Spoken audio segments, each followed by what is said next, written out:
him up, wait for Skylar to be a threat, but it kind of feels like, and actually it doesn't feel like, it is what we're seeing right now. Geek are forcing RRQ to play their game. They're forcing them to play in the early to mid. We'll beat you out in the early, and we'll take over in the mid game, taking away that late game presence that we are used to knowing from RRQ, a team that likes to weather the storm, wait for their gold lane to stay put up until those power spikes hit. And with the X-Borg, RRQ are taking away some of those damage-dealing potential picks from Mr. Luke himself. That's a power hero, by the way, taken away from him. I think he's found most of his success on the X-Borg, but Geek go ahead and ban out the Franco. Interesting. For Geek, like we said, they do not want to get pulled onto individual fights. They want to have a proper 5v5. So, taking away these pick potentials, especially with Vin. We didn't see the best out of the Franco, but back then, Vin on the Franco was notorious. But with the X-Borg ban away though, I feel that was one of the big problems that they faced against Geek Fam RRQ when they had Luke just zoning Skylar away with that X-Borg. So that will no longer be a case, be a situation they have to try and deal with. But another region is knocking here. We have some data from MPL Philippines. Harith has become a highly respected hero in the MPL PH Season 13 playoffs. He has a 100% pick and ban rate with 30 bans and 2 picks, boasting a 100% win rate. That's Ridiculous. broken. This was pre-patch though, right? It was a bit different. I mean, Okay. the nerfs aren't like massive or anything, but still, it's a bit different. You are still very, very sustainable in the Hellcurt. Something we were talking about from Mr. Beloy, Mr. BBB. It seems like, Whoa! huh? Also a Link coming through. It's a double assassin combination. Trying to shut Skylar down. Wow. Against a Minotaur though, technically, right, on paper, the Minotaur can counter-engage really well, protect the gold lane really well, and with the Roger, by the way, getting quote-unquote buffed a bit, more defensive stats when he's going all in. You know, this is a bit more of a risky approach from Geek Fam.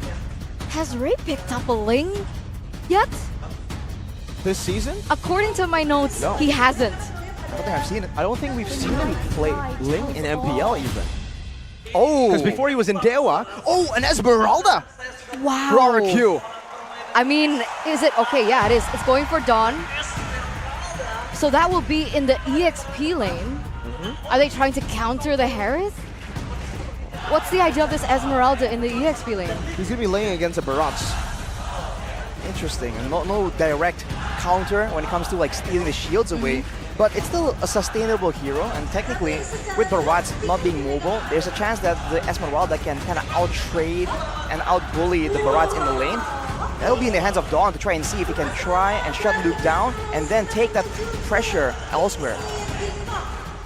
Well, we'll see. If the Esmeralda, it's a pocket pick of theirs that they've been saving even from the regular season, because that has been one of the ways to counter a Harith, one of the ways to counter shielding heroes.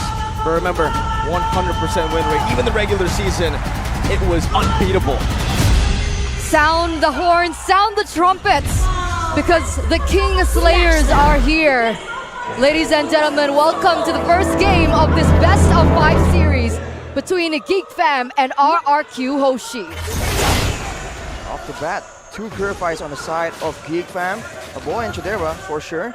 We'll have to see the role matchup though right here. Minotaur against Hellcurt. In the early game, what's different is that the Minotaur can actually sustain back up as long as it doesn't go for a proper all-in like this. So even if Beloyski can chunk him down, there's a chance that Vin can match his maneuvers in the early game at least to try and make sure that the Hellcurt doesn't really get out of control. Looking at the emblems by GameSmax right here though, for Chidera, Inspire and Bargain Hunter. So he's trying to go all in for that snowball, and Geek Fam make the first move. Stampede Ray goes in, but Rat is the one who picks it up. But boy, did he flicker on it. Rat picks up first blood, and the Kingdom strikes first. Beloy forced back under his tier 1. That's not the outcome that we're expecting. I mean, with the fact that they had a lot more to say in the early game with that composition. Oh, wait a minute. It might be 2 in the first minute of the game, but Beloyski is still going to be able to get out of that sticky situation. I like this move from RRQ though, setting the tone, knowing that they're up against 2 assassins. They want to tell them, like, we are not trying to back down here. We're going to group together before these big moments and make sure that the assassins do get shut down. Engage. Try to chunk him down. Vin. In the bottom lane though, Luke, you're talking about how he needs that combination. He's on a Barats, not a hero we usually know him for. Do you think it'll work? I feel like if his role is just to be the main front line, you can't really mess it up. But considering how fast RRQ can really move around with their composition, I feel like that Barats becomes a bit of a liability. He's just at risk of always getting caught out, chased down, and the rest of the team can't necessarily back him up. And Geek fam, they understand that they need to be able to outmaneuver and outrun RRQ, which is why you see the Quantum Charge in the hands of a Boy and Rave, and just to get around the map faster. Rad's pulling the turtle over to his side. Luke, flicker death to his welcome, gonna be able to munch him down. Ray jumps in with the Defiant Blade, picks it up. Now another realm comes down as well. That was the blades by Ray. Dark Knight falls as well. Ray trying to pick up all the blades, will be able to do so. He gets out the Finch poised just to steal and to get away. Okay, I thought he was going to go for another trade there onto Clay, but he's still going to be able to get out. Overall, RRQ, oh wait a minute, see? Ooh, that's the burst potential for Geek fam. Great plays right here, really outmaneuvering RRQ, allowing Ray to get steals in the jungle as well, but look at this, whoa, Irad. Trying to go for the shield unity, he does find it. He's trying to take that lethal away from him, but Irad still is able to secure it. Wow, for RRQ right now, they have to be just concerned about this Barat situation because that Daytona's Welcome is a pesky tool. And the fact that it's on the EXP lane and not in the hands of the jungler means that there's a lot more ways that Geek fam can play around with this. Oh, look at this stun prediction though. Seems we're in the minority. A turn 3-1 to Geek fam. We have the same score. A Boy wants to force the issue. Even as a Force committed down with a Synchro Fission as well. Finn jumps over the knockup. Beloyski's still able to run away for a bit, but Irad just slows him down with the Poissons. It takes him out of the land of Dawn. All things considered though, it's still just the roamer. But for RRQ, this also means that this is time where Beloyski is not just diving in, just threatening the backline. And look at this play, immediately cutting off Geek fam from their turret. He's gonna go for it though. Stampede over to Vin. Luke has rotated. Detona's welcome. The Minus Fury used up defensively, but he'll be slain before he can even use it all the way. Geek fam secure 2 kills, equalizing on the board. A great move from Geek fam to rotate and just pinch RRQ, knowing that they can get the catch in the back line. RRQ need to be a bit more careful with the maneuverability that Geek fam can rotate with. Already an invade now.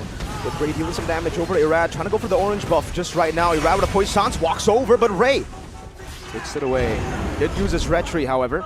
2 levels ahead, and it seems Irad cannot go for the turtle. So what's the idea now for RRQ?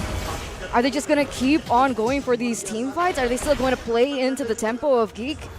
It looks like Vin might be fishing and starting to go for this next neutral objective, but with 2 level difference, can they go for the contest? Ooh. Vin's holding it down. Irad has taken his purple buff, was able to regen quite a bit, and now uses the shield unity to rotate over again. Dark Knight falls onto Dawn. Missiles not connecting. Dawn trying to kite away. Synchro Fission in. Minus Fury though knocks him up, and Ray still finds Retribution. Now it's a 4-man knockup as they go away with like Mpl. Skylar munched up by Luke. Now thrown away. A Boy comes in with another realm. Skylar gets slain by Beloyski. Play looking for that damage. A couple of the blaze knocks him up. Oh, doesn't go for the kill now with the Finch boys. Dawn gets the shield. They bait it in. Finn able to cancel Ray's engage fully. Clay gets hit by the Stinger, gets a little bit more of an HP. Irad brought back by the Stampede and stabbed by Ray.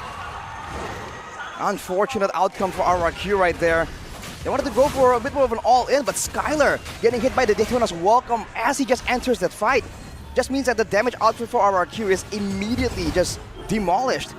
And even the prolonged fight, Geek fam, you can see that how they're playing this is just so intelligent, hiding back in and out, knowing that in the short burst of trades, especially with Chidera securing the Starlium right before that fight began, they can just wait for the cooldowns, go in and output all that damage, get out and rinse and repeat. RRQ are the ones who are struggling to get an engage because they have a Minotaur. They can protect really well, but they can't really go for these catches.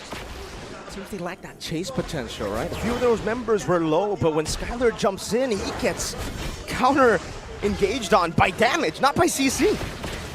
And look at the items as well. Dawn going with the Enchanted Talisman. He actually did the most damage in the previous fight, but look at this. Dawn just disappeared on the Esmeralda. You're supposed to be sustainable in there. He just got melted down. Your Rad's next on the chopping block. A full damage composition is working. Clay forced to use the defensive Tempest of Blades. That's a good Minions Fury, but it's onto another realm as that's Lycan Pounce coming down from Skyler, picks up a shutdown, but now gets ran down inside of the tier 2 Clay. Falls as well. Slowly but surely, Geek Fam just take all the members down. The Kingslayers mean a business here. They trade 4 for only Beloyski. And look at the instant space that they have achieved. They are knocking on the doorstep of the kingdom right now. Picking up a turret in this mid side will dictate the fact that they have more map pressure to play with on those side lanes and the objectives. It's crazy that if you think RRQ, they have the Baxia. They want to be rotating around the map just a lot more aggressively. They're just getting fully outmaneuvered by Geek. And again, you can see that they're caught in these fights like 2v5. Geek Fam just finding ways to be together and now going for the turtle. Shadow Stampede onto Don again as Zaman Force gets popped in, but he has to purify now as his welcome gets used up and Chidera just melts Don away with Ray picking up the turtle for free. Rad slice down. Ray is going mad in the back with the Finch Poise trying to chase him, but Geek Fam decide to back away. It's a 3-0 on top of the turtle. It's brutal.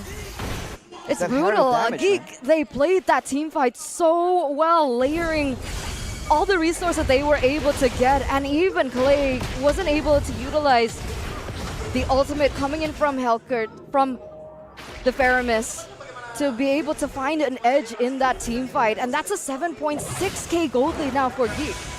Going from bad to worse for RRQ right here. The fact that Dawn, only with the Enchanted Talisman here, is just so squishy when he gets bursted down by everyone altogether. So he can't really do the same thing he's been doing since the beginning of this game. He's trying to be like a bit of a different version of a CC. They can do some damage. They can be elusive here, slippery in these fights with the Purify as well. But you can't purify that damage, man, with Chidera picking up the Feather of Heaven as well. He is just nuking down Dawn before he can even react. Then you have Ray dealing physical damage. You got magical damage, you got physical damage. It's just so hard for RRQ. They have frontliners, but what do the frontliners even build at this point? It's 8 minutes in the game, and they're conflicted. We want to handle the Hereth, that's a problem. Or Ray and Beloyski, that's going to be an even bigger problem for our backline.